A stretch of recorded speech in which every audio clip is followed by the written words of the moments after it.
Welcome to Empower Health Desk. I'm Dr. Chilukuri Krishnapriya from Radiance Advanced Hair Transplant Center. మనం కొన్ని nutritional values ఉన్నటువంటి foods గురించి తెలుసుకుంటున్నాము day to day life లో. అంటే వీటిలో ఎక్కువ వాల్యూస్ ఉన్నాయి, ఏ వాల్యూస్ అతని సప్లిమెంట్స్ మీద అంటే వైటమిన్ టాబ్లెట్స్ మీద కానీ వాటి మీద కానీ డిపెండ్ అవ్వకుండా నేచురల్ గా ఏ ఆహారం తీసుకోవడం వల్ల మన హెల్త్ బాగుంటుంది, దాంతో పాటు మన హెయిర్ కూడా బాగుంటుంది అనేది మనం తెలుసుకుంటున్నాము. ఆ సిరీస్ లోనే ఇవాళ మనం ఏంటంటే వైటమిన్ డి గురించి తెలుసుకుందాం.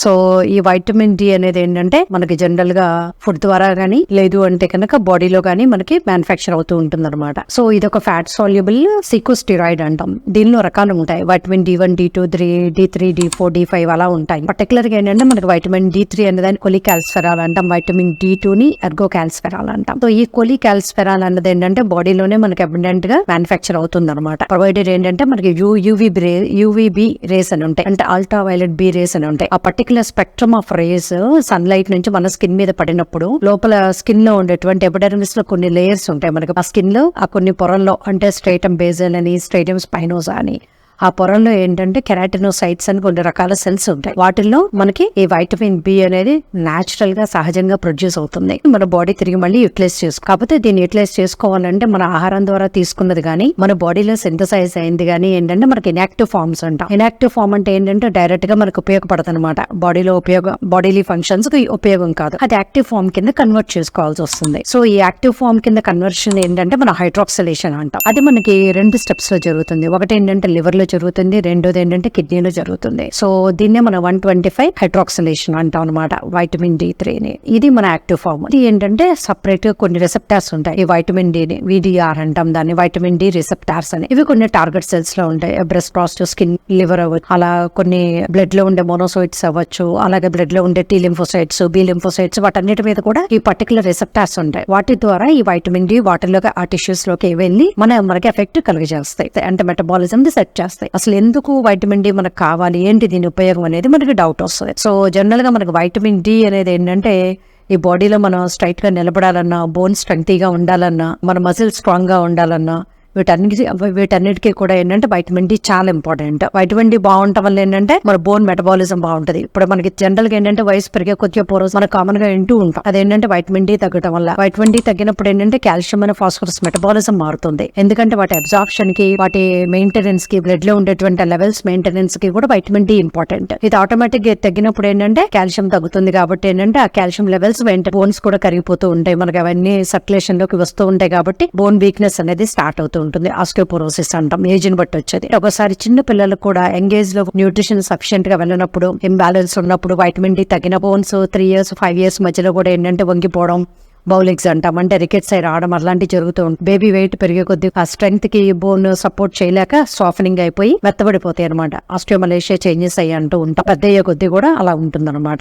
దీనివల్ల ఇన్ని ఉపయోగాలు ఉన్నాయని మనం చెప్పుకుంటూ ఉన్నాం కదా. సో ఇది ఎలా మన బాడీలోకి వెళ్తుంది అనేది మనం చూసుకోవాలి. జనరల్ గా ఏంటంటే మనకి బాడీలో సింథసైజ్ అవుతుంది. లేదు మనం ఎక్కువగా కూల్ క్లైమేట్స్ అంటే కూల్ అట్మాస్ఫియర్స్ లో ఉంటున్నాము, కంటిన్యూస్ గా ఏసీ రూమ్స్ లో ఉంటున్నాము, అసలు మనకి సన్లైట్ తగలట్లేదు, సోలార్ ఎక్స్పోజర్ లేదు అనుకున్నప్పుడు ఏంటంటే డెఫినెట్ గా డెఫిషియన్సీస్ లోకి వెళ్తూ ఉంటాం. క్లియర్ గా మనం ఓన్లీ ప్యూర్ వెజిటేరియన్ డైట్స్ తీసుకుంటున్నప్పుడు, ఎందుకంటే ఎక్కువగా ఇది మనకి ఫిష్ లో ఉంటాయి ఫ్యాట్. అలాగే మనకి సన్లైట్ ఎక్స్పోజ్ అయ్యేటటువంటి మనకి మష్రూమ్స్ లో కూడా ఇది న్యాచురల్ గా వస్తూ ఉంటుంది అనమాట డైట్ వైజ్ గా.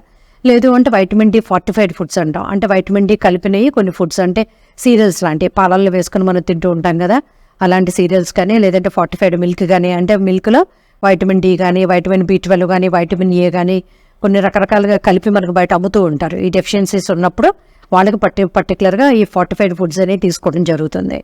అప్పుడు వాళ్ళకి ఇంబ్యాలెన్స్ లేకుండా మనకి హెల్త్ ఇష్యూస్ రాకుండా ఉంటూ ఉంటాయి అనమాట. సో ఈ వైటమిన్ డి అనేది ప్రధానంగా ఏంటంటే మనకి calcium, magnesium and phosphate metabolism ని మెయింటైన్ చేస్తుంది అనమాట, బ్లడ్ లో వాటి లెవెల్స్ ని. అలాగే మెయిన్ గా ఇంపార్టెంట్ ఫర్ ద గ్రోత్ అనమాట, for growth and remodelling of the bone. అలాగే మనకి సెల్ గ్రోత్ కి, న్యూరోమస్కులర్ కి, ఇమ్యూనిటీ ఫంక్షన్స్ కూడా ఇంపార్టెంట్. నెక్స్ట్ వన్ ఏంటంటే మనకి బాడీలో ఉండేటువంటి ఇన్ఫ్లమేషన్ ని కూడా ఇది రెడ్యూస్ చేస్తూ ఉంటుంది. సో ఈ వైటమిన్ డి అనేది ఏంటంటే మెయిన్ గా మనకి ఇంటెస్టైన్ లో అబ్జార్బ్ అవుతుంది అనమాట. సో ఈ వైటమిన్ డి మెయింటెనెన్స్ అనేది ఏంటంటే స్కెల్టల్ సిస్టమ్ ని మెయింటైన్ చేస్తుంది.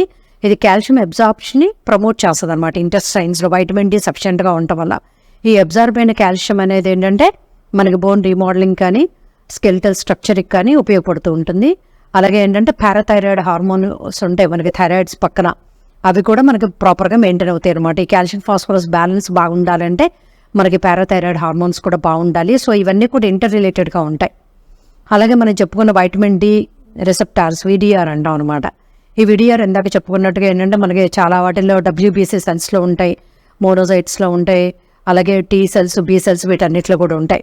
ఏజ్ని బట్టి ఏంటంటే ఇవి కూడా గ్రాడ్యువల్గా డిక్లైన్ అవుతూ ఉంటాయి. ఈ విడిఆర్ బాగుండటం వల్ల, అంటే ఆ రిసెప్టార్స్ బాగుండటం వల్ల ఏంటంటే ఫైనల్గా రీచ్ బాగుంటుంది అనమాట వైటమిన్ డి. అలాగే సెల్ ప్రొలిఫరేషన్కి కానీ డిఫరెన్సియేషన్కి కానీ ఇది చాలా ఉపయోగపడుతుంది. అలాగే చాలా వరకు ఏంటంటే న్యూట్రోట్రాపిక్ ఫ్యాక్టర్ సింథసిస్ అనేది కూడా మనకి పనిచేస్తుంది. అలాగే నైట్రిక్ ఆక్సైడ్ సింథసిస్ ఉంటుంది, గ్లూటాథయాన్కి కూడా హెల్ప్ అవుతుంది. సో ఇవన్నీ కూడా బాడీలో ఏంటంటే బ్రెయిన్ రిలేటెడ్ ఫంక్షన్స్కి కూడా, న్యూరాన్స్కి, నర్వ్ సిస్టమ్ రిలేటెడ్ ఫంక్షన్స్కి, ఇమ్యూనిటీ బిల్డప్కి కూడా చాలా ఉపయోగపడుతూ ఉంటాయి ఇవన్నీ. డైరెక్ట్లీ ఇండైరెక్ట్లీ ఏంటంటే ఈ వైటమిన్ డి అనేది ఏంటంటే కొన్ని క్యాన్సర్స్ కూడా రిలేటెడ్గా ఉంటుంది అంటాం. అంటే ఎలాగంటే మెలనోమా, స్కిన్లో వచ్చేటటువంటి మెలనోమా క్యాన్సర్కి కానీ, అలాగే కోలోరెక్టల్ క్యాన్సర్స్ కానీ, అలాగే మనకి ఆస్టియోసార్కోమా బోన్ మీద వచ్చే వాటికి కూడా.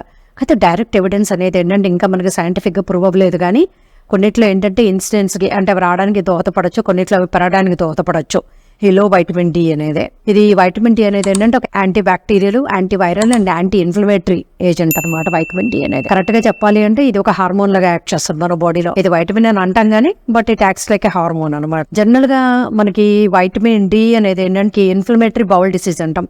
అంటే కొన్ని రకాలైన క్రాన్స్ డిసీజ్ అని, అల్సరేటివ్ కొలైటిస్ అని, పేగుల్లో కొన్ని రకాలైన జబ్బులు ఉంటాయి మనకి. అంటే ఇమ్యూనిటీ రిలేటెడ్గా డెవలప్ అయ్యాయి, వంశపారపర్యంగా రిలేట్ అయ్యి కొన్ని ఉంటాయి. సో వాటిల్లో కూడా ఏంటంటే వైటమిన్ డి డెఫిషియన్సీస్ ఎక్కువ చూస్తూ ఉంటాం. సో వాళ్ళల్లో కూడా వైటమిన్ డి సప్లిమెంటేషన్ ఇవ్వటం వల్ల ఏంటంటే వాటిలో వచ్చే ఫ్లేరప్స్ని, అంటే అక్యూట్గా ఎగ్జాజర్బేషన్స్ వచ్చేసి వాటిని కూడా కంట్రోల్ చేయొచ్చు. అలాగే వైటమిన్ డి లెవెల్స్ బాగా మెయింటైన్ చేసుకోవటం వల్ల ఏంటంటే ఈ టైప్ 2 డయాబెటిక్ టెండెన్సీని మనం కంట్రోల్ చేసుకోవచ్చు. అలాగే ఇన్సులిన్ రెసిస్టెన్స్ని కూడా మనం కంట్రోల్ చేసుకోవచ్చు. అలాగే ఏంటంటే కొన్ని రకాల రెస్పిరేటరీ ఇన్ఫెక్షన్స్లో అంటే అక్యూట్గా మనకి ఫ్లేరప్ అవుతూ ఉంటాయి. అలాంటి ఫ్లేరప్స్ని, రెస్పిరేటరీ సిస్టంలో ఫ్లేరప్స్ని కూడా ఇది కంట్రోల్ చేస్తుంది. అంటే కొన్నిట్లో ఏంటంటే chronic obstructive pulmonary disease COPD అంటాం. వాటిల్లో కూడా ఈ వైటమిన్ డి లెవెల్స్ చాలా హెల్ప్ అవుతాయి మనకి తీసుకోవడం వల్ల, ప్రాపర్గా మెయింటైన్ చేసుకోవడం వల్ల. నెక్స్ట్ ఏంటంటే కొన్ని రకాల మనకి డిప్రెసివ్ సిమ్టమ్స్లో కూడా వైటమిన్ డి తగ్గుతూ ఉంటుంది కొంతమంది పేషెంట్స్లో. అలాగే స్కైజోఫ్రెనిక్ పేషెంట్స్లో కూడా ఈ వైటమిన్ డి ఇవ్వడం వల్ల ఏంటంటే ఎగ్జాజర్బేషన్స్ తగ్గుతాయి, ఆ మెంటల్ స్టెబిలిటీ కూడా బాగుంటుంది, కాగ్నిటివ్ పవర్ కూడా ఇంప్రూవ్ అవుతూ ఉంటుంది అనమాట వాళ్ళలో. అలాగే మనకి ఏంటంటే నాట్ ఓన్లీ టు అడల్ట్స్ అనమాట. సో ప్రెగ్నెన్సీలో కూడా ఇది చాలా ఇంపార్టెంట్ ఉమెన్కి. ఎందుకంటే ఈ వైటమిన్ డి లెవెల్స్ బాగా ఉండటం వల్ల ఏంటంటే మనకి మదర్లో గుర్రపాతం అంటాం, ప్రీ ఎక్లాంప్షియా అలాంటి సిమ్టమ్స్ రావు. అలాగా మనకి ఏంటంటే లో బర్త్ వెయిట్ బేబీస్ ఉండటం కానీ, జెస్టేషనల్ డయాబెటీస్ అంటాం. కొంతమందికి ఏంటంటే ఓన్లీ ప్రెగ్నెన్సీ టైంలోనే షుగర్ కనిపిస్తూ ఉంటుంది అనమాట, జెస్టేషనల్ డయాబెటీస్ అంటాం. అలాంటి కండిషన్స్ కూడా మనం కంట్రోల్ చేసుకోవచ్చు వైటమిన్ డి ప్రాపర్గా తీసుకోవటం వల్ల. Mother and baby will be good అనమాట. ఆఫ్టర్ డెలివరీ కూడా మనకి చాలా హెల్దీ బేబీస్ ఉంటారు, అప్రోప్రియేట్ వెయిట్తో కూడా పుడతారు. అలాగే డైలీ మనకి రికమెండెడ్ ఎలవెన్సెస్ అంటాం కదా వైటమిన్ డి, అది అప్రాక్సిమేట్గా ఏంటంటే 400 నుంచి 1000 యూనిట్స్ ఇంటర్నేషనల్ యూనిట్స్ మనం తీసుకోవడం వల్ల కూడా ఏంటంటే లాంగ్ రన్లో చాలా ఉపయోగాలు ఉంటాయి. అంటే ఇమ్యూనిటీ సిస్టమ్ వైజ్ కానీ, సెల్ ప్రొలిఫరేషన్స్ కానీ, సెల్ గ్రోత్ కానీ, అలాగే ఏంటంటే యాంటీ ఇన్ఫ్లమేటరీ కింద అంటే డిసీజ్ ప్రమోటింగ్ అలాంటిది కానీ కంట్రోల్ అవుతూ ఉంటాయి అనమాట. సో రెగ్యులర్ డైలీ ఎలిమెంట్స్ కూడా వైటమిన్ డి అనేది చాలా మంచిది. నార్మల్గా ఏంటంటే మనకి డెఫిషియన్సీ అనేది 12 నానోగ్రామ్స్ పర్ ఎంఎల్ని మనం డెఫిషియన్సీ కింద తీసుకుంటాం. సో మనకి ఏంటంటే వైటమిన్ డి డెఫిషియన్సీ ఒకటి ఉంటుంది, ఇన్సఫిషియన్సీ ఒకటి ఉంటుంది. సో మనం రెండింటినీ ట్రీట్ చేసుకోవాల్సి వస్తుంది. నార్మల్ లెవెల్స్ ఏంటంటే 30 కంటే తగ్గితే డెఫిషియన్సీ అంటాం, ఇన్సఫిషియన్సీ ఏంటంటే 30 to 50. సో మనం ఏంటంటే వైటమిన్ డి టాక్సిటీ అనేది వెరీ రేర్ అనమాట. సో మనం రెగ్యులర్గా తీసుకున్నా కూడా మీకు ఎటువంటి టాక్సిటీ అనేది ల్యాండ్ అవటం అనేది అసలు జరగదు.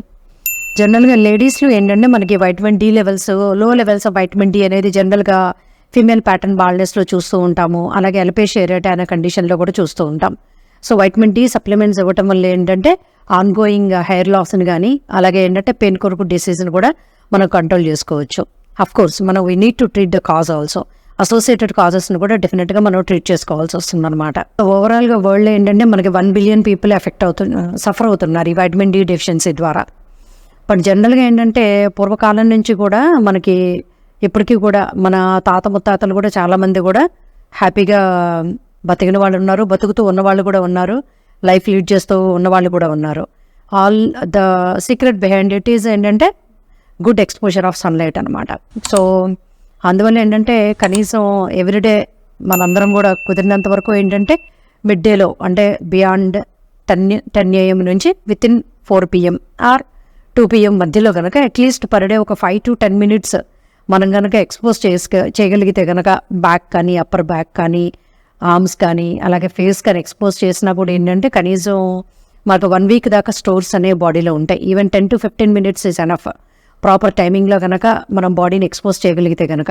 ఎందుకంటే ఆ సన్లైట్లో ఉండేటువంటి UVB రేస్ అనేవి డైరెక్ట్గా మన స్కిన్లో ఉండే కెరాటినోసైట్స్ మీద యాక్ట్ చేసి ఆ డైరెక్ట్గా మనకి వైటమిన్ D3 అనేది మ్యానుఫ్యాక్చరింగ్ జరుగుతూ ఉంటుంది.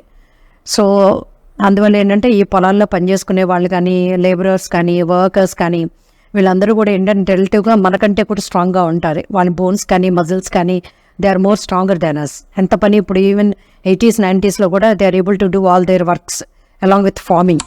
అండ్ అది ఎందువల్ల అంటే ఆ ప్రాపర్ వైటమిన్ D ఉండటం వల్ల ఏంటంటే ఆ కాల్షియం అబ్జార్ప్షన్ బాగుంటుంది, బోన్ స్ట్రెంగ్త్ బాగుంటుంది, ఫాస్ఫరస్ బాగుంటుంది, వాళ్ళకి పర్టికులర్ మజిల్ పెయిన్స్ ఉండవు, అలాగే లాట్ ఆఫ్ ఇమ్యూనిటీ కూడా ఉంటుంది. అందువల్ల ఏంటంటే తొందరగా వాళ్ళు జబ్బు పడరు.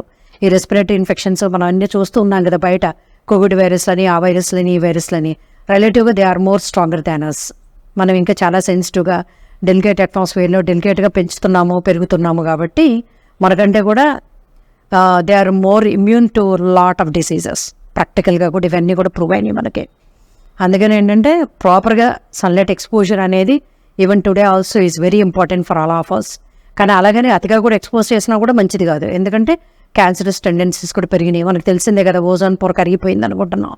సో దానివల్ల ఏంటంటే డేంజరస్ రేస్ కూడా కొన్ని వెళ్తాయి మనకు కావాల్సిన దాంతోపాటు. అవి ఓవర్గా ఎక్స్పోజ్ అయినా కూడా ఒకసారి మనకి స్కిన్ క్యాన్సర్ టెండెన్సీస్ పెరుగుతున్నాయి. కాబట్టి ప్రాపర్ ఎక్స్పోజరు, ప్రాపర్ టైమింగ్ అనేది సేఫ్ మనకి ఎప్పుడు లాంగ్ రన్లో కూడా. ప్రతిదానికి మనం టాబ్లెట్స్ మీద డిపెండ్ అవ్వాలంటే కష్టం కాబట్టి. సో మరిన్ని హెల్త్ టిప్స్ కోసం please like, share and subscribe empower health test.